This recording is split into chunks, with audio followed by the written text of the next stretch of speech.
So if you're in the trailer or hauling business, chances are you've been seeing these guys around a lot lately. The jack and drill trailer jack adapter. So these first got really popular. It's a little invention of mine. Really blew up from a video that Rolling Ops made. Holy shit. Shout out to Rolling Ops. Wearing one of his hoodies right now. A little dirty. He just came back from a junk removal job. Yeah, it really blew up. Got like 6.5 million views or something like that in just a few short months. Really helped me get this project off the ground. So really appreciative of him, and you should definitely check out his videos too, because he makes really good content on his roll-off bin business, and he does a bunch of other stuff too. It's really good stuff. And another YouTuber just recently made a video on the jack and drill too. Also a really great guy, really great content, jack of all trades. He does a lot of junk removal and other stuff like that. Definitely recommend checking out his videos. Really good content if you haven't already. And that was really helpful for me too, in a different way. So he ran into some issues with the jack and drill. And I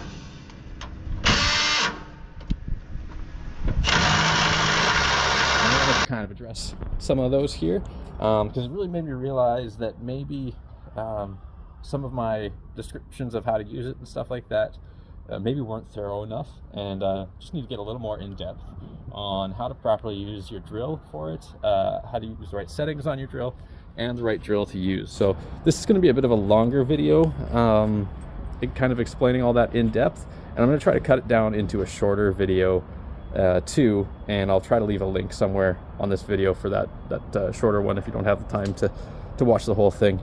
So just getting into it here, the first thing I want to get into, it's one instruction that I put just about everywhere that references the jack and drill, and I try to make it as clear as possible, but it's probably also the most ignored one, and that is this one in big red letters here: do not use an impact driver.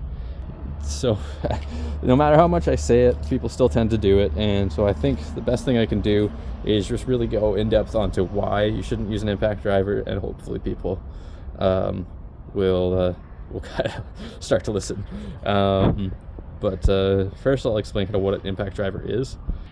So the difference is these two here, these are two different kinds of impact driver. This is an impact driver, this is an impact driver, and these are drills. Drills are what we want to use here. The reason we don't want to use an impact driver is because what an impact driver does is it's meant to really use a lot of force to tighten or loosen a bolt. By what it really does is, while it's turning, it's also hammering this back and forth, I think about 40 to 60 times a second. Same thing on this is just a smaller one. This is the 1/4 inch, this is the 1/2 inch, but they both basically do the same thing, where there's a mechanism in here that's hammering this whole thing back and forth super fast that you can't even see it, but that's what that sound is when your impact starts putting out a lot of force and you hear that really loud, awful sound. That's just this hammering back and forth hundreds of times. So you can imagine what that's going to do inside here. So basically this is just a big long threaded rod, a lead screw inside, and what's essentially a nut just driving this up and down. None of the components in there are rated for impact force. So by doing that, you're pushing this rod back and forth that many times, and that's going to be hard on the gears. It's going to be hard on the lead screw, and it could cause damage to your jack and drill too, which honestly is best case scenario, because it's a lot easier to replace a jack and drill than it is to replace your jack. And then a little explanation for the design of the jack and drill too. One thing you may notice here is that it's a little loose. It doesn't fit perfectly snug, and you might think that's a design flaw on here, but it's actually made for that. One, because there's a little bit of variance in the sizing on these drive shafts on jacks. We want to make sure it's compatible with all of them, and depending on how old it is, there might be like rust buildup, or it might be like powder coated and have a lot more paint on it, might have a little more thickness, so that's for it to fit. And so people have made the criticism that an impact would work better on it if it didn't have that play, because then it's not moving back and forth as much. And it's true. If you were to use an impact driver on this without that play, you'd probably have a less chance of breaking the pin on this, but that's by design. If you've got a really heavy trailer and you're using a really heavy duty impact driver, best case scenario, this pin breaks, and that's kind of what we want to happen, because if you're using enough force to break that pin, it's going to cause even more damage in here.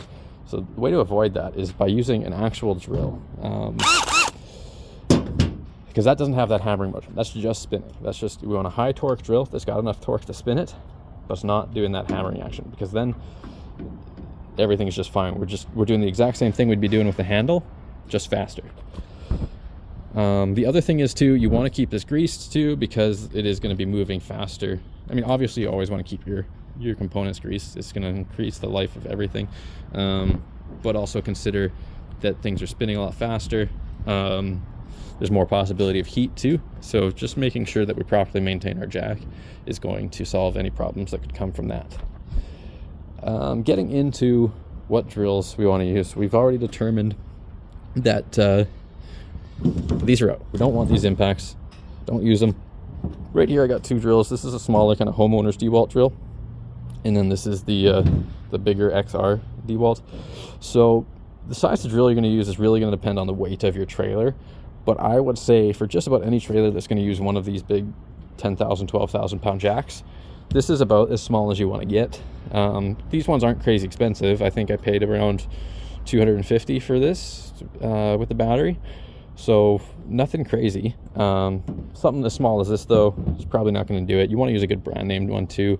I've seen guys use Ryobis and stuff for them. Might work for you, but probably better off going with a DeWalt or Makita or Milwaukee, something like that. Flex, any kind of that with at least a 5 amp hour battery is going to be the way to go. So yeah, we're going to get that out of the mix. We don't want that. Now let's look at the actual settings that we want to use on the drill. So a little bit of a description of how these drills work. So the first thing I'll talk about on this drill, settings wise, is the clutch here. So what these drills have is a slip clutch, which is basically designed to stop the drill from using power, to prevent you from stripping a screw or burying a screw. It's basically meant to just cut off power once it gets to a certain amount of force. So I've got this set. We'll set it right in about in the middle. So this one goes to 11. I'll set it to 5 here. And a little demonstration is going to happen. This is going to be a little different from a lot of drills that you'll see, because it's got the power detect. So I think the way this one works is, instead of having an actual slip clutch in here, it just kind of measures the power output, and when it gets to a certain amount of power, it just cuts off power, which is kind of cool. But you'll notice that's going to stop itself once I get to a certain amount of power, because if I was driving a screw in with this, I would want it to do that, because it's going to stop. I'm going to set this, I'm going to fine tune it so that when I get my screw in as far as I want it to go, it's just going to stop on its own. So it's a setting that's very useful, just not for our purposes here. What I want to do, I'm going to prop this up here. If I change this to the drill setting, that disables the clutch, and it allows the drill to use its full power. Now I can lift that up no problem. So that's a quick and dirty explanation of the clutch here. And then just to kind of simulate what was happening in the Jack of all trades video, I'm going to swap my adapter over. So I'm just going to swap over to my older drill, which actually has the slip clutch in it, not that power detect setting. And I'm going to set the clutch on it to kind of give a demonstration of what was happening in that Jack of all trades video, if you watch that, where he's trying to move it and the drill just starts making an awful sound. It sounds like it's broken. It's not broken though. It's actually supposed to do this. Do that. So what that's doing is, because my clutch is set, it's basically disengaging the chuck from the motor to prevent it from going any further once it hits a certain amount of power. So the higher you set that, the more power it's going to take for that to engage. But in any case, if we're using the jack and drill, we always want it in the drill mode. Again, this isn't really the right drill for it, but just to give you a demonstration of the difference between the slip clutch and no slip clutch.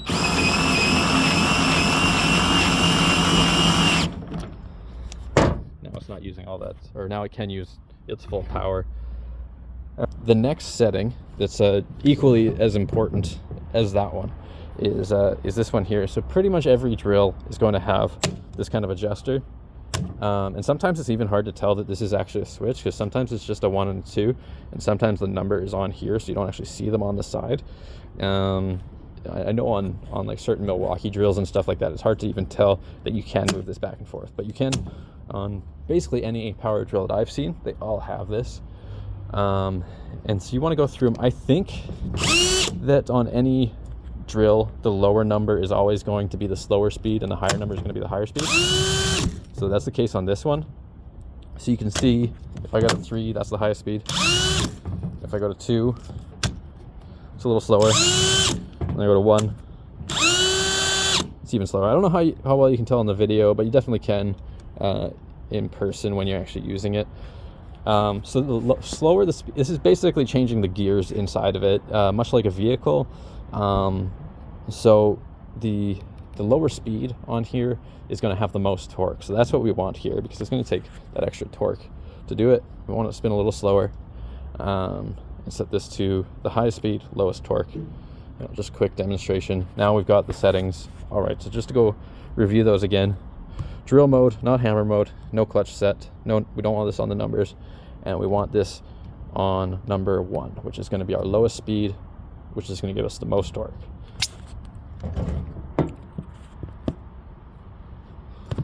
And now this is, just for reference, this is a 7-foot by 14-foot Durahall trailer. And it's pretty heavy duty ones, I-beam frame, 7-gauge floor. I think the empty weight on this is about 4,500 pounds. It is empty right now. I'll take it over to a heavier one to give you a demonstration of that here too. Chuck back on there.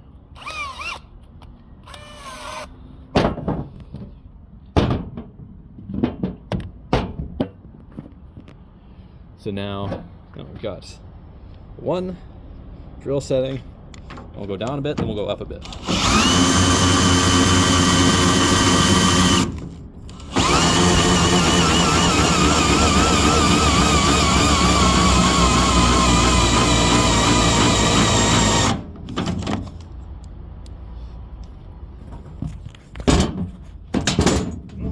I'll throw my stuff around.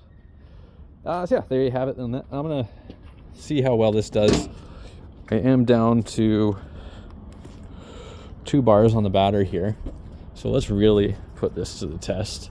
Over here I've got my big gooseneck roll-off trailer, and it is currently loaded up with, I would guess, about, I think last time I had a load this big of all of these treated 4x4s, my weight was about 7,000 pounds. That was the weight of the payload.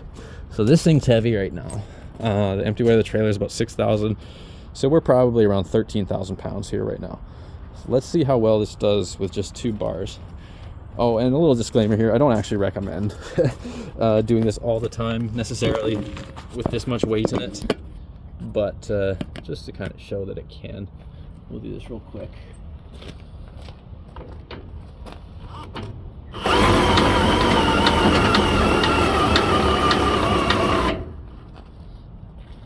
So yeah, she was struggling there, but it went up. It will raise it that much. And that kind of segues me into the next thing, is that, you know, this is a 13,000 pound trailer. It's pretty heavy right now, and I got a drill that's not fully charged. So that goes to show that there are limitations to this. And you might not always be in a situation where your drill will work. So what I do is I keep one of these breaker bars in my toolbox, and these are, you know, super cheap. I don't know, 20-30 bucks. Super handy to have on you. Take up no space because they're just a straight rod. and it takes 2 seconds to just pop that into there.